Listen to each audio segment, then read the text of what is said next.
Good morning, guys and girls. Welcome back to my channel in my garage. Today we're going to do an unboxing of a Bosch Colt 1 horsepower trim router.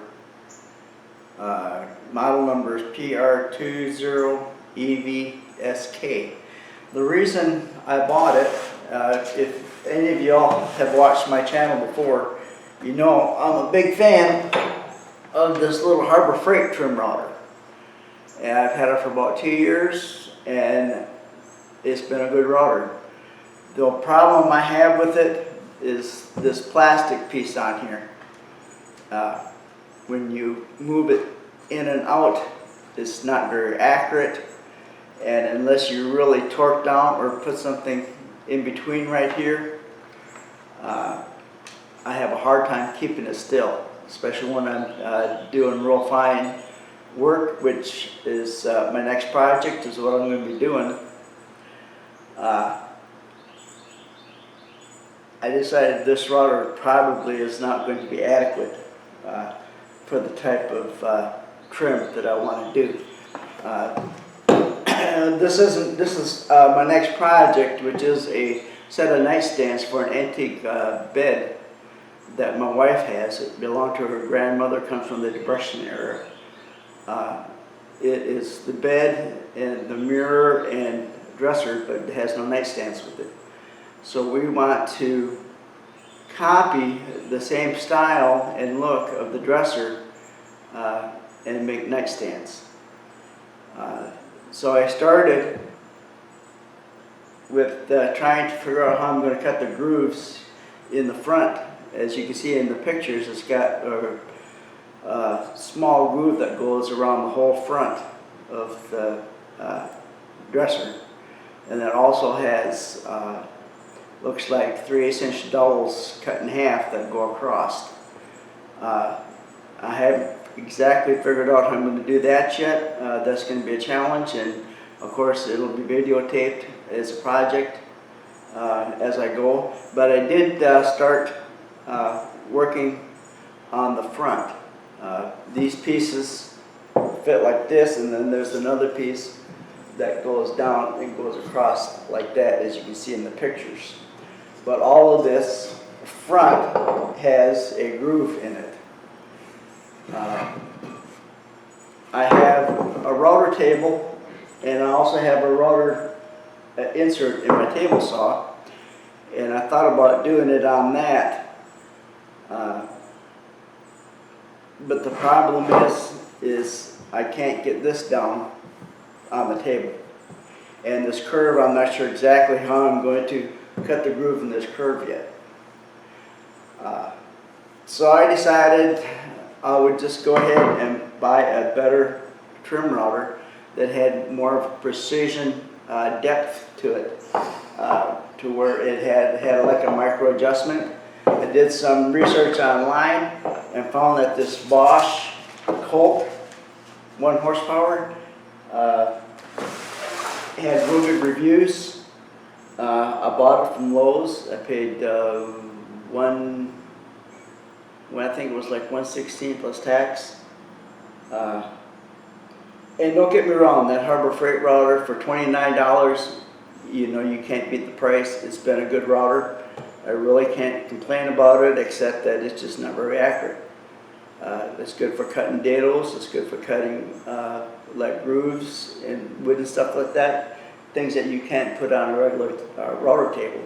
It did fine, but I needed something that was more accurate and had a better edge guide and stuff on it. So this is what I bought. So today we're going to do an unboxing and take a look at it on the inside. I haven't opened it yet. I thought we would do this together. If you're thinking about buying this router, we'll take a look and see what's all included. Then I'll shut the cameras off and actually read the instructions on how to use it, and then we'll come back and I'll demo it, and you can see it working in action. So that's the plan.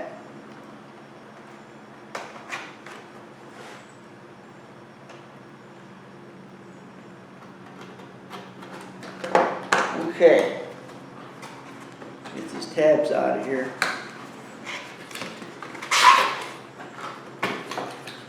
Comes in a nice plastic case, which I liked. The Harbor Freight welder doesn't come in any kind of case. I don't think there's anything left in this box. Now, box is empty. So everything is right here in the case. Got a real nice latching system on the case.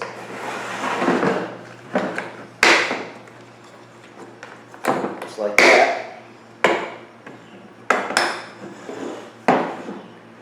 I'm using 2 cameras, so I'll do my best. Okay.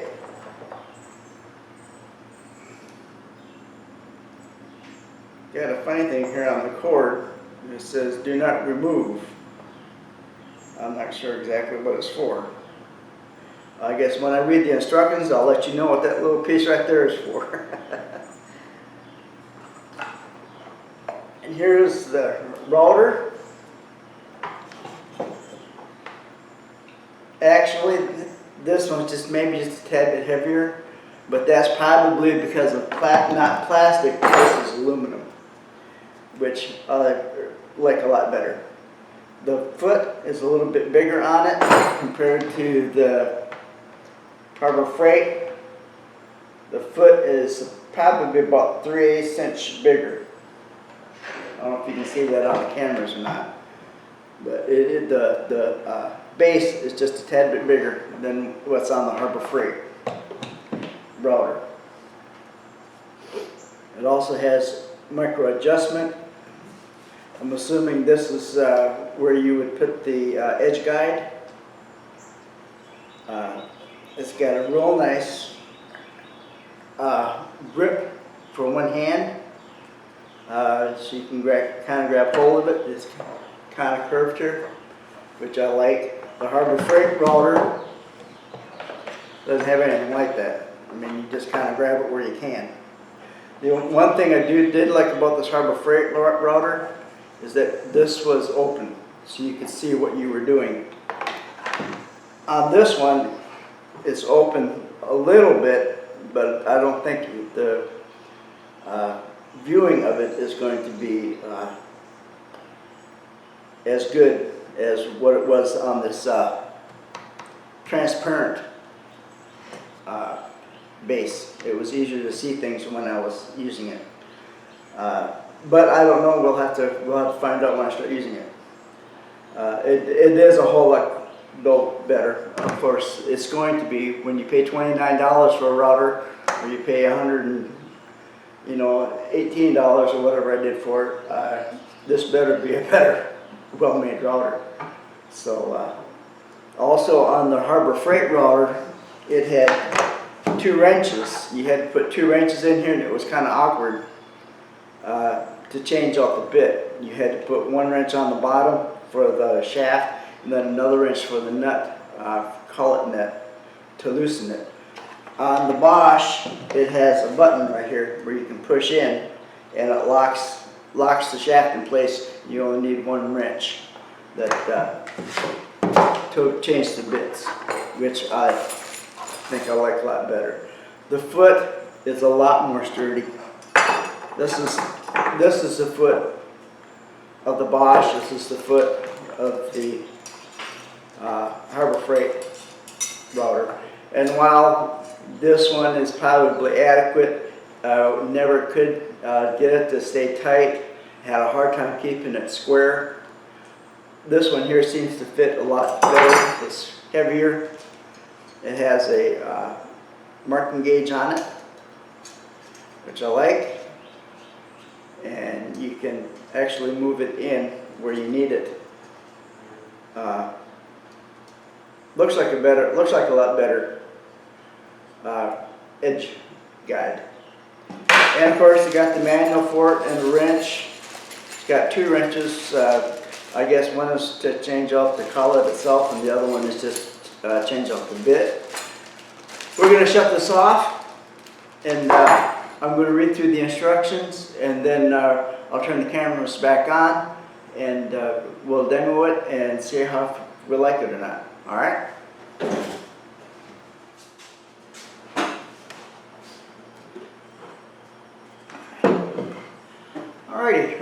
directions and got familiar with it, and I'm going to show a few features on it, and we'll compare it again to that Harbor Freight router. To adjust the height, you just flip this open, and it has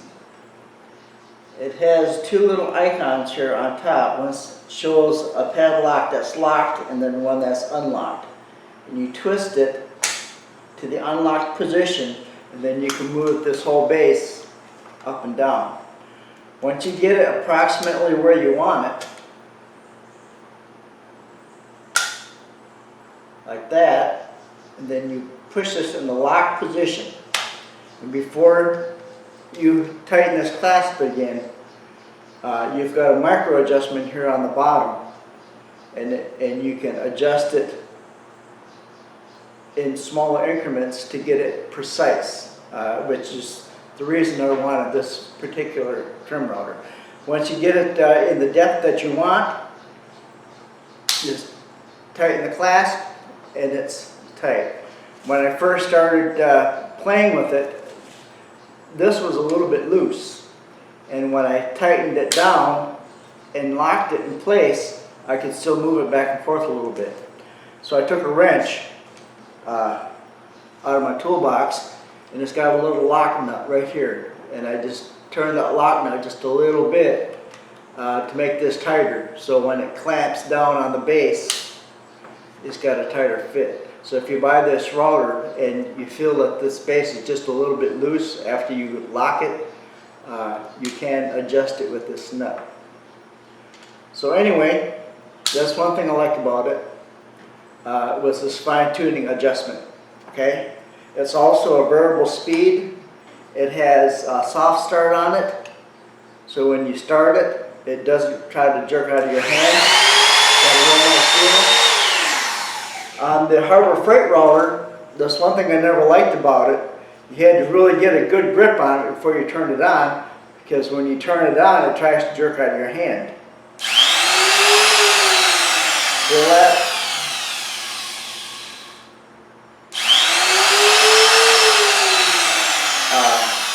Which is one thing I never did like about this Harbor Freight router. You always had to make sure you had a good grip on it before you started using it. You couldn't set it down on a piece of material like that and then start it, because it was good. This one on the Bosch, you can set it down on a piece of material, turn it on, and it was got a soft start on it. It also has a variable speed on top here. This little round wheel right here adjusts the speed of the router. As slow as it goes, and it pitches as fast as it goes. So,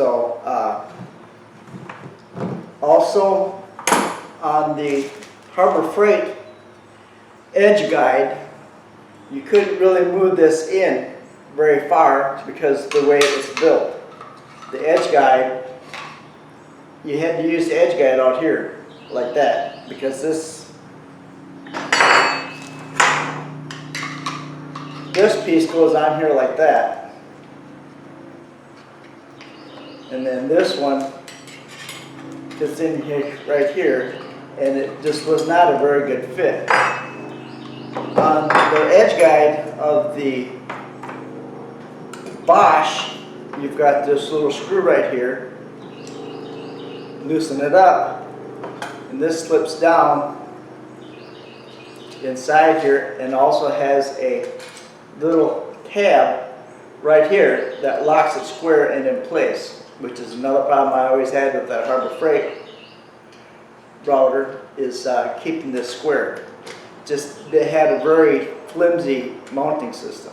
This has got a tighter mounting system, and I can actually put the edge closer to the bit, which will come in handy when I'm cutting these narrow pieces. I can put that narrow piece right there, and I won't need a second piece to get that centered.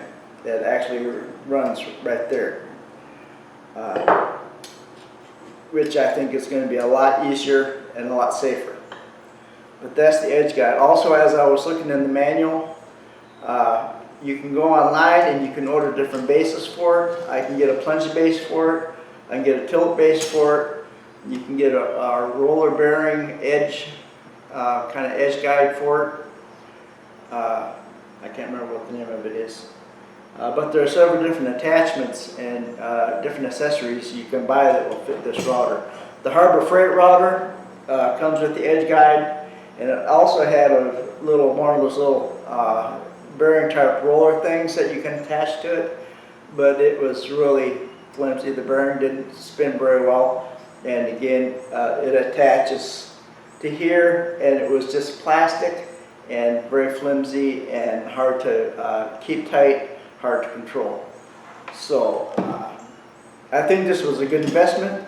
What we're going to do now is I'm going to turn the cameras off and move them around to the behind me, and I've got a piece of wood and a vise, and we're going to demo it and see how well it does. Okay, I've got my block of wood clamped in the vise. I unplugged the router before you put the bit in. Always make sure you think about safety first. I've got it unplugged. I'm using this, can't remember what the name of it is.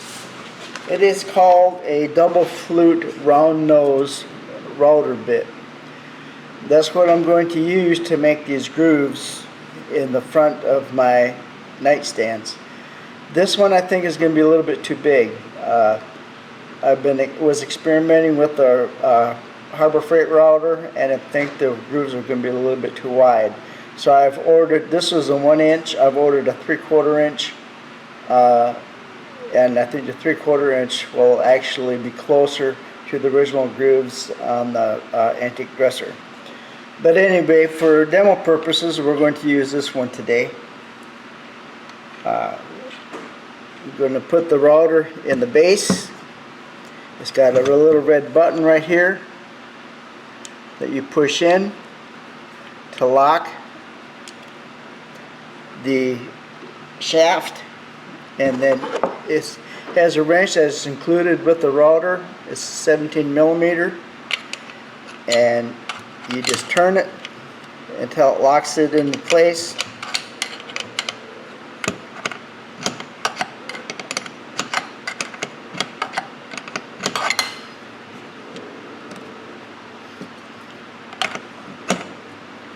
And snug it down.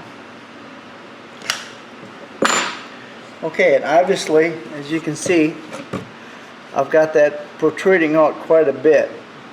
I want to make that shallower, so I'm going to unclamp it from here, move it out, unlock it right here where it shows lock unlock, and move that way. Move it down to about right there. Let's put it back in the locked position. Then I'm going to take the micro adjust and let's adjust it back in just a little bit. It's still protruding out a little bit on me. We'll put it down to about 1/4 inch. This is the scale right here. I don't know if you can see that or not, but that's the scale that you can go by. Once you get it where you want it, I've probably got it out less than 1/4 inch, but that's okay. We'll go for demo purpose. We'll do that. I got it locked into place, and it isn't moving. Once I've got the router bit set up where I want it, I'm going to take the edge guide,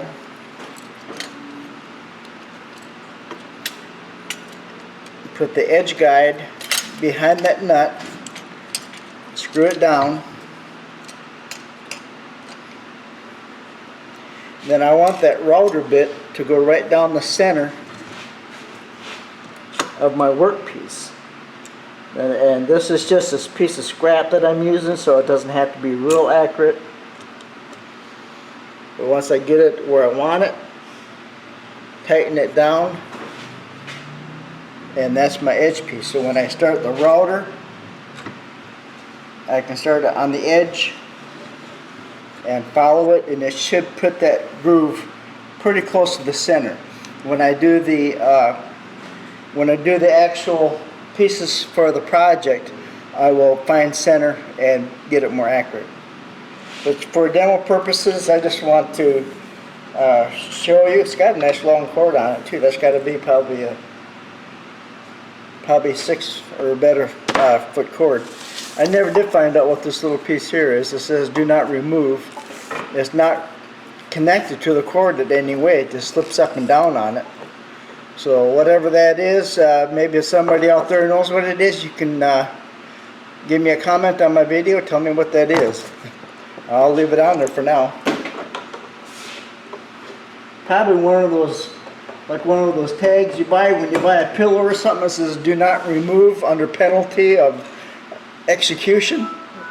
That's probably what that is. But I remove them anyway, just to be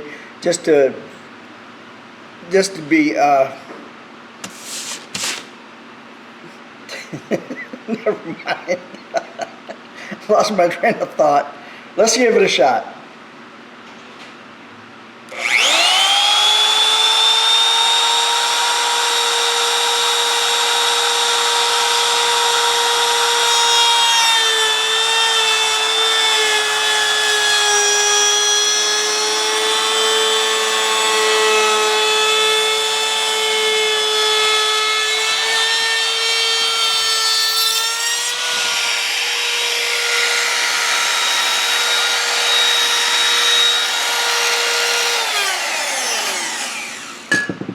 Made quite a bit of sawdust. It worked real well. Let me take it out of the vise and show you. It worked very well right here where I started, but when I got to the end here, my edge fell off this part and it moved over just a little bit. You can see right here on the end. So is what I'll have to do when I do the main pieces. When I do these main pieces and I get close to that end, I'll have to put another piece of it right here. So when I get close to the edge guide will have something to go on and it'll stay straight. But the groove itself is worked good. I think the groove is just a little bit wider than I want. So I'm going to wait for that 3/4 inch bit to come in, and then we'll start building this these nightstands. But anyway, I like the Bosch router. It's the Colt. Again, the model number is PR20EVSK. So 1 horsepower, 16 to 35,000 RPM. With a soft start, and it also has something called an electronic power. When you go into hardwood and stuff like that, it's supposed to have more power to it. But anyway, that's my evaluation of the Bosch router. I think it's going to work good for me. I've already been online looking at the different the plunge base you can buy for it and the tilt base, and they seem to be reasonably priced. I'll probably go ahead and get the tilt base because that might help be able to get this groove and this curve if I have a tilt base on it. But we'll cross that bridge when we come to it. Thanks for watching. Please subscribe to my channel, and we'll see you later. Bye.